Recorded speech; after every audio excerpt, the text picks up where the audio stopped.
a lot of you won't have met Fred Cahir. Fred's from Ballarat. He's taught in the Territory, on remote communities. He's taught in TAFEs. He's taught in prisons, I see on his CV, and in universities, right? He completed his Masters on contact with the local Watharan, and his PhD was on the role of Aboriginal people on the goldfields of Victoria, in particular in this area. And when Fred sent his CV to me, this next bit was missing because I think it's a little bit too modest. His PhD thesis actually, which was titled Black Gold, Aboriginal People and Places in Victoria 1850 to 1870, won Fred the Australian History Association's Alan Martin Award, which is a very prestigious thing to win. Over the past 10 years, Fred's been working very closely with Cahir, with Sovereign Hill and with Parks Victoria and with on publications and educational resources.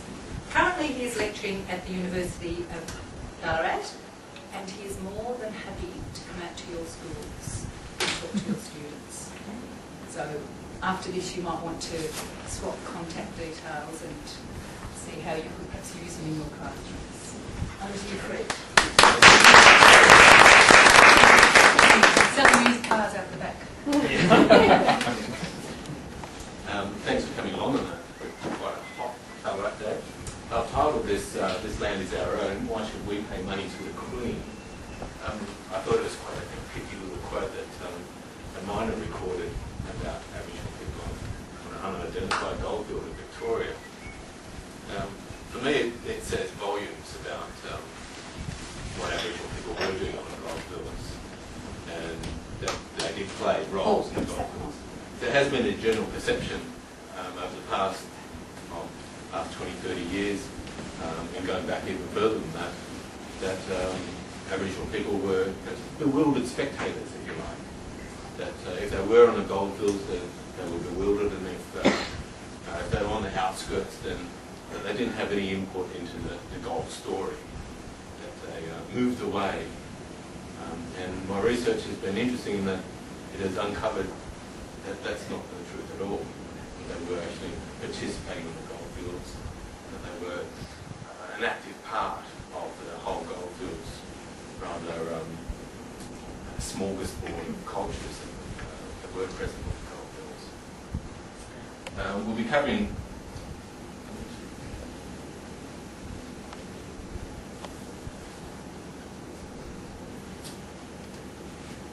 firstly, we'll go through a brief review of the colonisation process.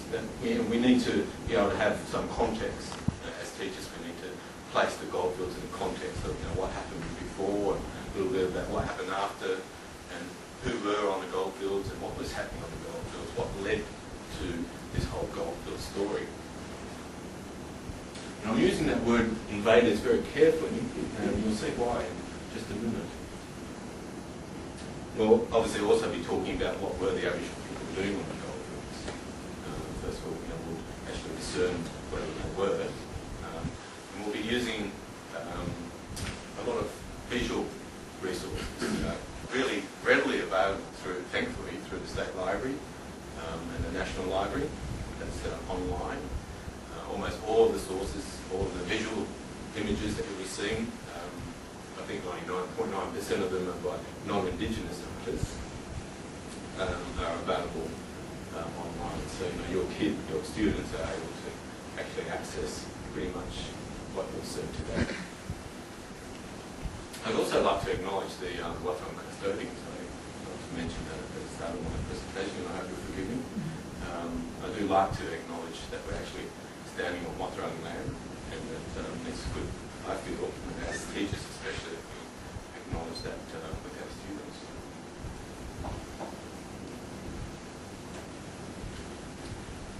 It all sort of started, and some people in this audience have heard this story before, but for me, my interest and passion for Aboriginal history, or the contact period, began out in the middle of the Nullarbor. I was living in Perth at the time, and I decided I'd have a bit of an adventure and decided to get a bicycle and cycle back home to Melbourne, as you do.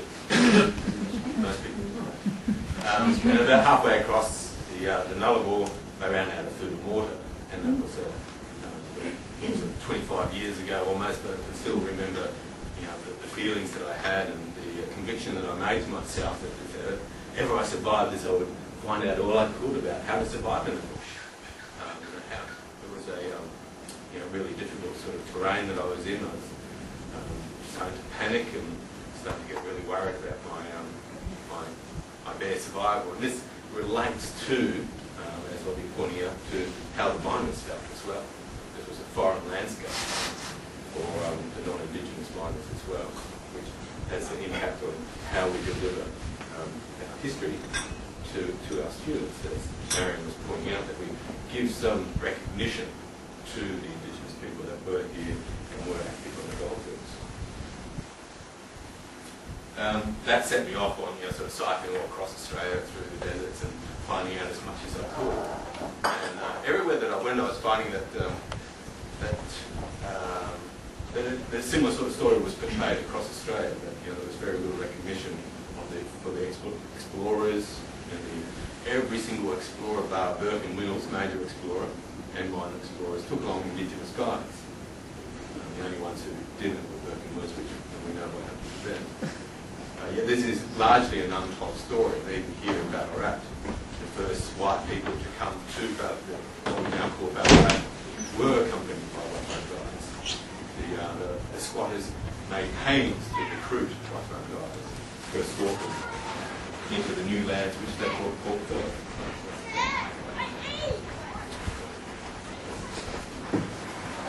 We can see in these maps that we'll be looking particularly at what we now call the state of Victoria, but it's important to recognise for our students that Victoria was once made up of a whole medley of nations, if you like, of language groups, and it wasn't a pan-Aboriginal community that the whites came and invaded and colonised.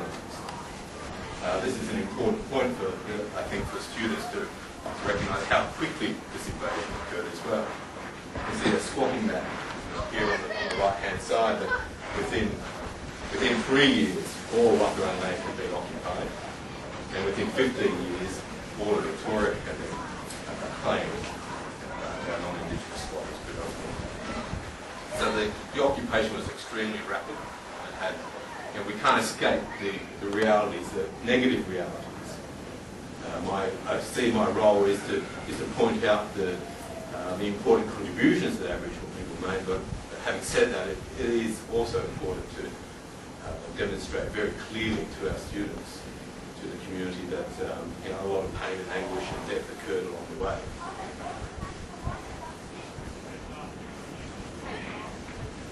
We had Batman, and of course, Buckley as well.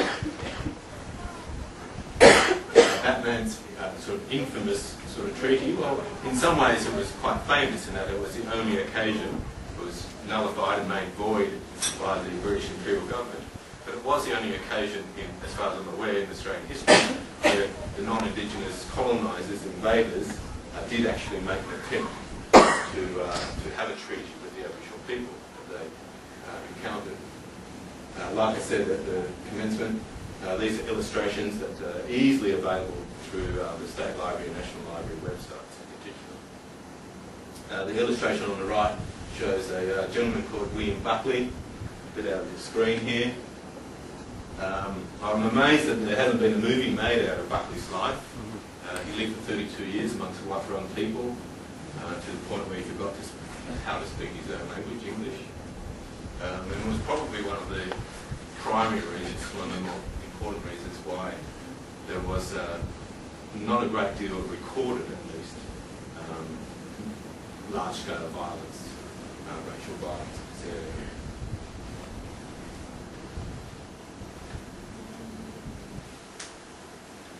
Another new colony, it was a bit like that for the Imperialists.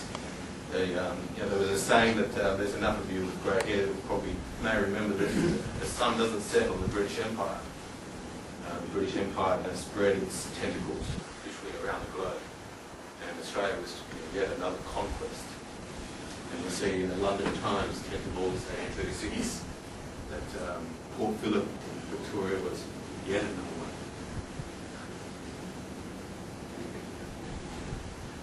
And you'll see the reference. This is the British press reporting that the squatters, you know, the people, the Learmonts, the Yules, and all those sort of famous names around Ballarat, the squatters, were considered invaders by the British themselves. This is not a new sort of word that we've invented in this history wars that we're experiencing at the moment. This is an expression directly used by the colonisers themselves. Legally, they were invaders and usurpers of Indigenous territory.